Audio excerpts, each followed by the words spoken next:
is up, guys? Gannon here again. We are super early, actually. I think the episode 2 of Star Trek Discovery came out just about an hour and a half ago. I just got done watching it. I have a bunch of notes written down. I'm ready to do my review because I got off work today. I was super tired. I've been working a lot recently, and I was super tired, so I was like, why not just take a nap now? So we could stay up all night and watch fucking Star Trek and get this review out early, baby! Let's fucking go! Okay, so I'm super excited. I have some great news that I would like to share before we get into the review. My last Star Trek review, which was for the season premiere of Star Trek Discovery, actually, YouTube must have recommended the fuck out of it or something, or maybe it was just a really appealing video. In comparison to my other videos, it kind of blew up. It got a lot of traffic, a bunch of comments, a bunch of likes. I gained a bunch of new subscribers from it, and I just gotta fucking tell you guys that absolutely made my entire month. It just made my entire month because I love Star Trek and I like making Star Trek content, but for the longest time now I always put out these videos and it's kind of just like, crickets out there, because a lot of my previous subscriber base was not too into Star Trek or anything. So now I have a handful of new subscribers that hopefully I could just talk with in the comments section about Star Trek, and oh my gosh, another thing I'm so happy to see. I could cry. Like a tear could actually fall from my effing face right now. But we finally got some attention from the new Trek haters, dude. I knew they were out there, and I knew I was going to see them eventually. Oh my gosh, I saw people down in the comments. Well, for one thing, I had a lot of really kind, nice commenters, and if you left a comment on last video and I replied to you, just thank you here, because anybody who leaves a comment on my videos, it just makes me really happy, especially when people comment to talk to me about Star Trek. It makes me extremely happy.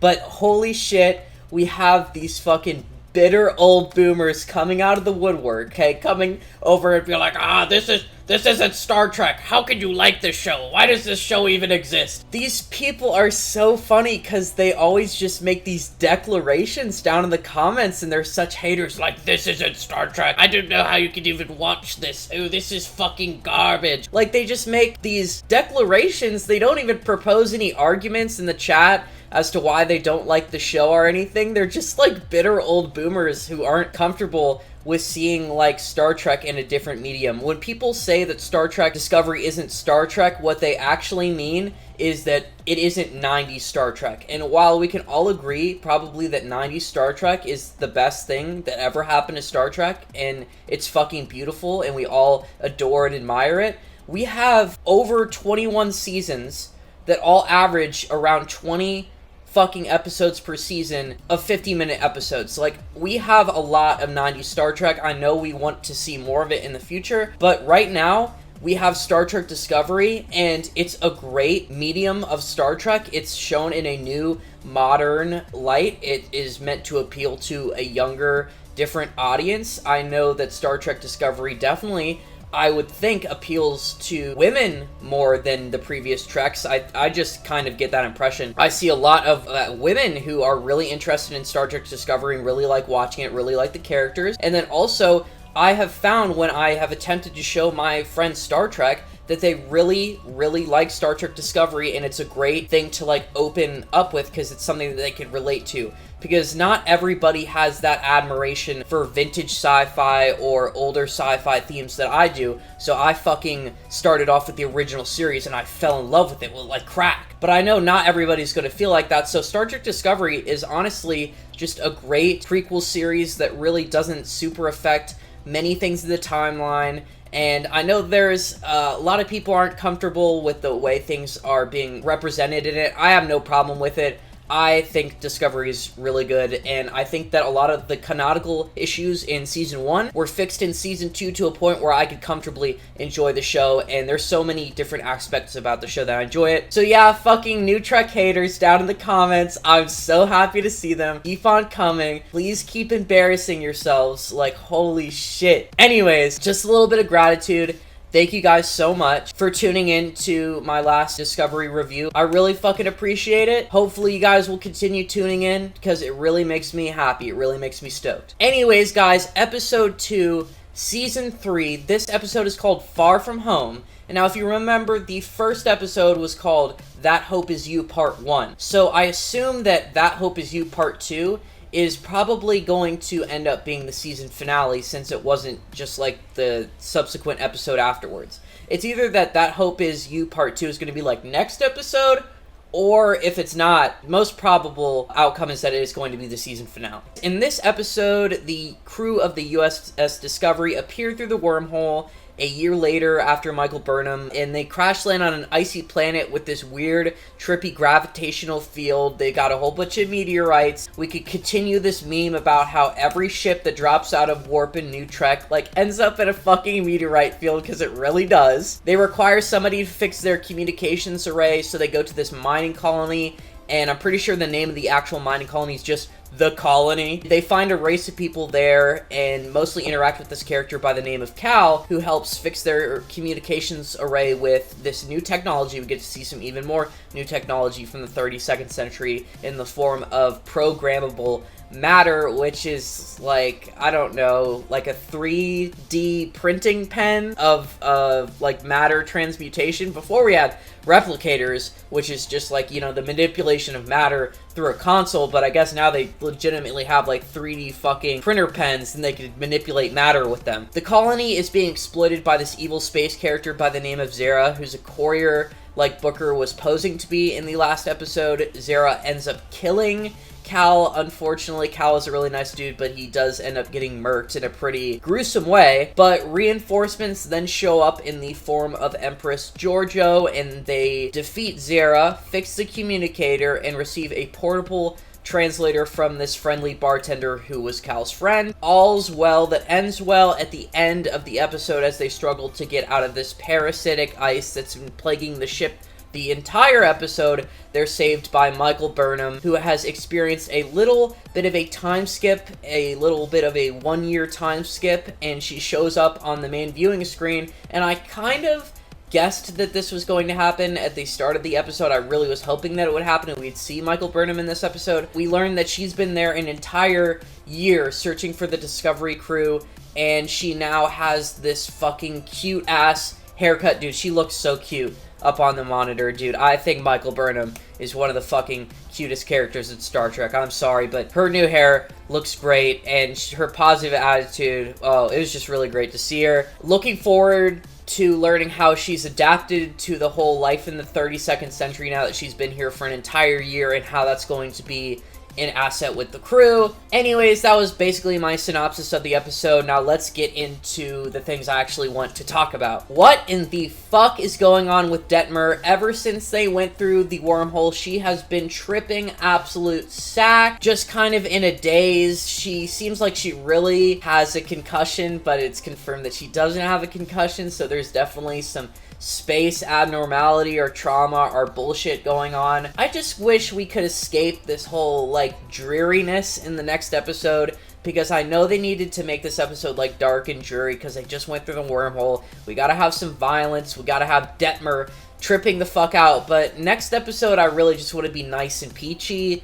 If you ask me, I need some nice peachiness. We got some great interactions with Giorgio and literally like everybody she comes in contact with. Empress Giorgio is really a great character in the second season, but I can see how she's going to be an amazing character in this season just because she kind of has had the reins pulled from her. She is now among this collective that is the Discovery group, and you could see how she's struggling to deal with the chain of command in this episode and that power dynamics because, you know, just a couple months earlier, maybe like couple months, I don't know how long it's been since season 1, but she was an empress of like an entire nation of like the Terran Empire, so it's a little bit funny to see how she's dealing with, you know, being under the authority of Commander Saru. We get to see the core values of Starfleet in this episode thanks to Commander Saru, who is melding into his position of commander of the entire Discovery crew, the acting captain, fucking brilliantly. This dude is doing a really great job.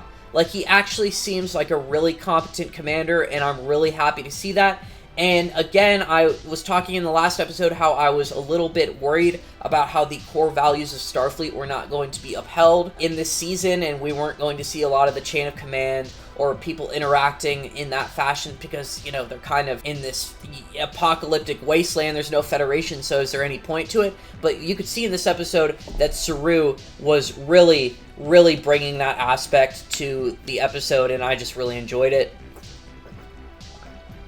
Got to see a lot of Tilly this episode, the same good old Tilly, except perhaps, I don't know, but it seems like, you know, going through that wormhole has made her put on a couple pounds. Because Tilly, I don't know, she's looking a little bit down bad compared to other seasons. I don't know really what to say. She's looking a little bit fluffier, a little bit older. I don't know what's going on with her. Maybe she's just down bad from the wormhole. That's all I gotta say about Tilly. But other than that, she's basically the same old Tilly, kind of being that comic relief character, but she's also a strong, competent character, and I really enjoy Tilly, so it was great seeing her. Commander Jet Reno is funny as fuck. Like, legitimately actually funny. Her dry humor actually kills the fuck out of me. Near the end of the episode, she was like, way to go, Buckaroo, or something. She said something funny to Stamets, and Hulber was like, wait, what the fuck did you just say? And she's like, oh, I don't know, I'm on drugs. And that really, I found that funny. And then she referred to this guy cleaning up the corpse of Leland in the Spore hub drive compartment. He was like, oh, Mr. Hazmat over there is cleaning up the body. And the guy in the hazmat suit was like, my name's Gene, actually. And she's like, I already forgot about that. Like, that was really funny. Jet Reno, you know, if she's gonna be this funny in just this one episode, then I look forward to seeing her dry humor in further episodes. One thing I would like to mention, though, in this episode, they leave the fate of the ship up to kind of a stubborn and crippled chief engineers. Like, both the chief engineers are crippled and, like, fucking useless as fuck. It seemed like the final repair that they had to do in the Jeffries tube was so easy that a fucking chimp can do it, but for some reason they had to have Stamets, who has been critically injured. He felt the need to endanger the ship and go into that Jeffries tube and do it himself. Like, this was totally a matter of stubbornness and pride. He could have had any of his underlings who are more fit than him do that. Like, that repair, I could have done that myself. That looked easy as fuck. I don't know why Stamets felt the need to endanger the ship. That was a little bit of a plot hole for me. He's just really a bit of a stubborn Sandy. We get to see some of Stamets and Culber interactions in this episode that are very reminiscent of Season 1, before the whole resurrection in that time of uncertainty when we thought Culber may have been a homunculi and not an actual fucking human being. So that was really good to see. I cannot wait to see more of Stamets and Culber, because this is, I guess, supposed to be more of a crew-centric season, which is something that we've really needed, because the crew kind of have been more on the back pedal in previous seasons, as they were kind of putting the story forward. And holy shit, I guess one of the final things I want to say is that this episode might have been more visually impressive than the last one. This episode was absolutely stunning. The Discovery flying through space, the shields bouncing off the meteors, them crash landing, the parasitic ice, the blasters, everything just looked absolutely gorgeous this episode. Oh my gosh, like, they really put me in a position right now where it's going to be hard for me to make a prediction as to what's going to happen in the next episode. We're going to get 16 episodes this season. It's the 26 weeks of Trek, and we had 10 episodes of Lower Deck, which means we're going to get a whole 16 episodes of Star Trek Discovery Season 3. I assume we're going to have, like, a fair bit of minor story arcs, maybe even make this a little bit more episodic than previous seasons, whereas, like, in the last episode, we kind of had, like, minor story arcs in the form of Brother, Part 1 and 2, and then there was that one in Season 1, which is one of my favorite episodes of Trek of all time, where Harry Mudd takes over the Discovery and puts it in a time loop. So hopefully we're going to see some more episodic episodes in this season. But I think back to my conversation about, like, 90s Trek and about how all the Star Trek boomers just, they cannot even fathom the idea of just sitting down and watching an episode of Star Trek Discovery and thinking critically. They just want 90s Trek so fucking bad. I really do hope, and I really do have faith in the heart, that Strange New Worlds is going to be like the modern rendition of 90s Trek. If Alex Kurtzman wants to do something super right which he has already done by producing and creating Strange New Worlds, the fact that it's already been announced, we know we're getting the show, that's already like, okay, that's a dub.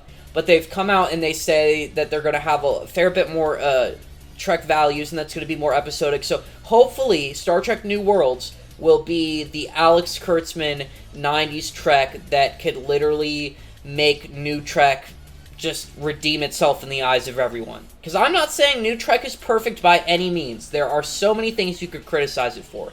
But when you are being a little bit of a fucking dork and you just kind of straight up go out and say in a really bitter and distasteful way that this is fucking garbage, it's not Star Trek, which without actually posing any kind of intelligent argument, you just kind of go and watch all these other bitter sci-fi reviewers go and they pick pocket things that happen in the media surrounding the show, and then they're like, oh, I'm going to use this to criticize the show without actually watching the show. I think it's so funny how these New Trek haters will come to us and be like, how can you watch this? Like, this isn't Star Trek. You know, what they're really trying to say is that this isn't 90s Star Trek, and they think we don't know that? Like, this is so different than Star Trek in the 90s. We have so much new technology and assets to produce Star Trek in a different medium, and I'm sorry to say that there are plenty of people out there who enjoy Star Trek Discovery. I enjoy seeing Star Trek through this medium. I don't think Star Trek Discovery really fucks with the timeline or anything that has happened in previous Star Trek shows to the point where it's concerning for me. It's just a really good bit of fun. I enjoy seeing Starfleet portrayed in this way. I just really do. I like Star Trek Discovery, but that's not also saying that I don't fucking adore 90s Trek, and I think that we're gonna get the best of both worlds with Strange New Worlds, and that is how I really feel. But yeah, like I said before, they put me in a little bit of a strange position. I don't really want to make any concrete predictions for the next episode, because we literally just saw Michael Burnham on the view screen in the last final seconds of the episode. I assume that they're just gonna interact with her, link up, and they're just gonna, you know, get all tight and become a family unit again. That's my base prediction right there. This episode, I'm going to give it a 6 out of 10. I gave the first episode, I really enjoyed it, like a 7.5 out of 10. This one wasn't too crazy, the story wasn't too wild. We got to see the Discovery crew, and they went on this whole debacle to get resources to get the ship working. So it was an above average episode, nothing too special happened, so it's gonna get a 6 out of 10 for me. So yeah, guys, really enjoying reviewing Star Trek Discovery.